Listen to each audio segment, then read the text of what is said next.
Welcome to MTG Friends. I'm Ryan. In this episode, we're going to talk about land rocks. Now, what is a land rock? It's any land that produces more than one mana.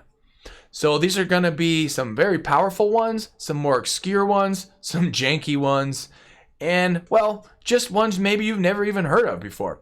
So let's jump in at the top of the list, which is Ancient Tomb, a fairly well-known one that you're going to see in a lot of builds in Commander and other formats. What it does, add 2 colorless mana to your mana pool. Ancient Tomb deals 2 damage to you. Well, that is not a downside in stuff like Commander, but in other formats, it's something you might have to think about depending on what kind of deck you're running, but definitely going to see this in a lot of builds. Tolarian Academy, right out of Urza's Saga. I mentioned Urza's Saga because there are about 3 incredibly, maybe even 4, super powerful land cards right out of that set. Well, let's talk about Tolarian Academy. Add blue to your mana pool for each artifact you control.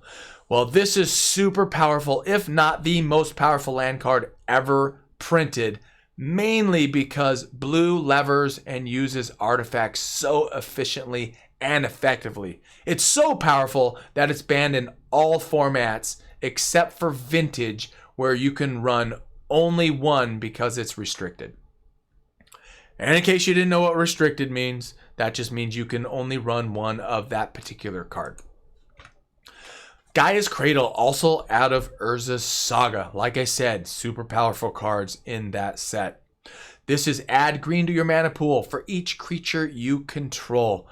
This is so powerful. So powerful that it's going to cost you a lot to go get one of these. So hopefully you already have one and you can run it in your build. If you don't, you might want to reconsider not picking one of these up just yet because it has spiked like you cannot imagine recently. So wait for this thing to settle out a little bit if you really want to put this in one of your builds. I don't know, maybe even proxy it for now. I know that's a whole other conversation. That's for another episode. So we'll just move on from there. Gaia's Cradle, super powerful because it ramps like you can't imagine. All right, blue and green shouldn't get all of the lovin'. Cabal Stronghold. For 3 tap, add black for each basic swamp you control. Now, this is great for those black decks, but it's not the greatest because you also have Cabal Coffers that does the exact same thing, but even better. Because for 2, you do add black to your mana pool for each swamp you control. And oh, there's another card that you can combo this up with that's going to make it even more powerful if you're running more than mono black. Yep. Yes, indeed. All right, moving on. Mishra's Workshop. Holy moly, is this thing powerful. Tap to add 3 colorless mana to your mana pool. This mana may only be used to cast artifacts. Well, you're obviously going to run this in an artifact deck, so there's no downside to this thing. It doesn't even come in tapped. Holy shnikes. Super old, janky, awesome card. Along with Mishra's Workshop is Tron. For those of you not familiar with Tron, or even those that are, Tron is Urza's Tower, Urza's Mine, Urza's Power Plant. These things are incredible. If you have all 3 out on the battlefield, you can tap the Tower for 3, the Mine for 2, and the Power Plant for 2. And even if you don't have all 3 out, you can still tap them for 1 colorless. But then you double that up with Mishra's Workshop, and you have a huge mana base. Just incredible. You can even be running these in Commander because there are ways to fetch these things out of your deck. Like, oh, I don't know, Golos is one that comes to mind. Nykthos Shrine to Nyx. And this is a devotion card. So you're going to want to run this in monocolors. And you might run it in dual depending on what you're doing. But 2 tap, Choose a color, add to your mana pool an amount of mana of that color equal to your devotion to that color. Your devotion to a color is the number of mana symbols of that color in the mana costs of permanents you control. I believe I run this in every single mono-colored commander deck I have. Now in other formats, this is also going to be super powerful. You're going to see this in a lot of builds. So if you don't have it, you might want to consider picking one up. All right, next up is Lake of the Dead. Oh, let's just pause for a second and look at this artwork. I mean, is that skeleton dead? Is he shrieking? I don't know, but it is very sinister looking and very cool. Some of that old school artwork is just crazy, man. All right, so back to the actual card itself. When Lake of the Dead comes into play, sacrifice a swamp or bury Lake of the Dead. Tap it for black mana or tap it to sacrifice a swamp to add black, black, black, black. That's right, 4 to your mana pool. Well, if you're running something, say, like Crucible of Worlds, this thing can just be grabbed and done all over again. Very cool card. Very, very, very powerful card. A lot of powerful cards in this list. Eldrazi Temple, it's a very niche specific card, but it is a great card if you're running Eldrazi. You can tap it for colorless, or you can tap it for 2 and spend this only on colorless Eldrazi spells or activate abilities of colorless Eldrazi. So you're definitely going to run this in an Eldrazi build. Phyrexian Tower, another potent, I really like the word potent. Let's say it one more time. Potent card from Urza's Saga. Add 1 colorless to your mana pool or sack it for black, black to your mana pool. So you're definitely going to run this in like a mono black because it's super jank. Or there might be other reasons you run this in multicolored. But it's definitely a powerful card. Another one out of Urza's Saga. Cloud Posts. These things are interesting, especially if you're running 4 of them. You tap it, add 1 to your mana pool for each locus in play. So if you tap them and you have all 4 out, you tap them for 16 mana. Yes, you heard me right, 16. And then if you're also running Glimmer Post, you can lever this even more. Now, the downside is they do come in tapped, but holy moly, that's a lot of mana base you're dealing with. Now, you wouldn't necessarily run this in, say, Commander, because there just aren't a lot of locusts out there. There's Cloud Post and Glimmer Post. But in the other formats, this thing is pretty janked up. All right, next up is Lotus Veil. When Lotus Veil comes into play, sacrifice 2 untapped lands or bury Lotus Veil. Yes, bury just means put it in your graveyard. Tap, add 3 mana of any 1 color to your mana pool. Self-explanatory. But then we have its cousin, Hexproof. Lotus Field enters the battlefield tapped. When Lotus Field enters the battlefield, sacrifice 2 lands. Add 3 mana of any color. Lovely.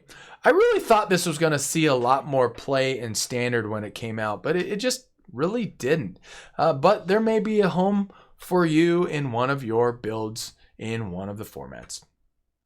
Sarah's Sanctum, another incredibly powerful Urza's Saga land. Add white to your mana pool for each enchantment you control. So if you're enchantment heavy and white heavy, this is definitely an include for you.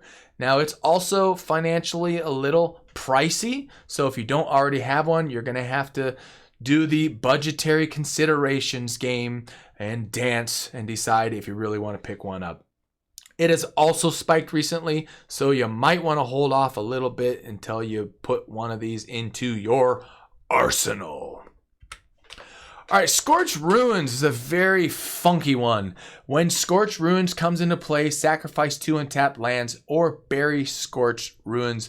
You tap it for add 4 colorless mana to your mana pool. So the upside of this thing is insanely good, and the downside sucks. But again, if you're running something like Crucible of Worlds, this thing is definitely a consideration to put in your build. Here's one you may not have heard of or is not as familiar to you. Soldevi Excavations. When it comes into play, you got to sack an untapped island or bury Soldevi Excavations. And then the upside to this thing is you tap it, add colorless blue to your mana pool, or you can pay 1 tap, look at the top card of your library. You may put that card onto the bottom of your library. The other one that is of the same ilk and from the same set is Bolduvian Trading Post. When it comes into play, sack an untapped mountain or bury Bolduvian Trading Post. And this one also you tap for colorless red to your mana pool, or you can pay 1 tap and then deal 1 damage to target attacking creature. I can think of some instances where that 1 damage might be useful, but you're probably not going to see a lot of play of those 2 cards. Hey, if you play this in your decks, put it in the comments. I'd love to hear about that. All right, next up are the bounce lands from the Ravnica set. This is a set of 10. These are budgetary cards that might be of use to you if you're thinking in those terms. They are slower to get going, but they tap for 2 colored mana. And depending on which combo of cards you do, they will be able to be levered in your build. They come into play tapped, and you have to return a land to your hand. And when you do tap them, like I said, you can tap them for 2 color combinations depending on which ones you're running. And then in that same family, from an even older set from Visions, are the Karoo lands. And those come into play tapped. You have to return to your hand a specific type of land. So like with the green version, the white version, you got to return a forest, you got to return a plains. And then they tap for a colorless white, colorless green, that kind of thing. So you're probably not going to see much play of those, but they were worth mentioning because they do tap for more than 1 mana. All right, and we're going to round off this list with the storage counter lands.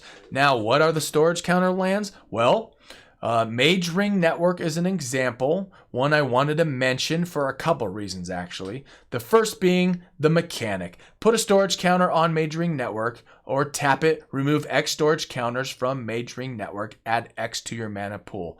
But more importantly, I want to know in that artwork, are those Stargates? Do Stargates exist in the MTG universe?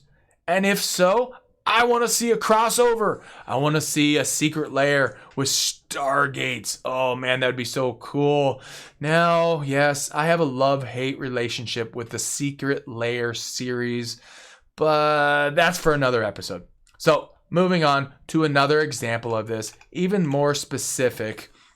Crucible of the Spirit Dragon. It's all about dragons on this one. Again, it has the put a storage counter on it for 1 tap, but you remove it for X storage counters, add X mana into any combination of colors to your mana pool, spend this mana only to cast dragon spells or activate abilities of dragons. So, you know, kind of niche, kind of specific. If you're running dragons, you should be running this for sure. For sure.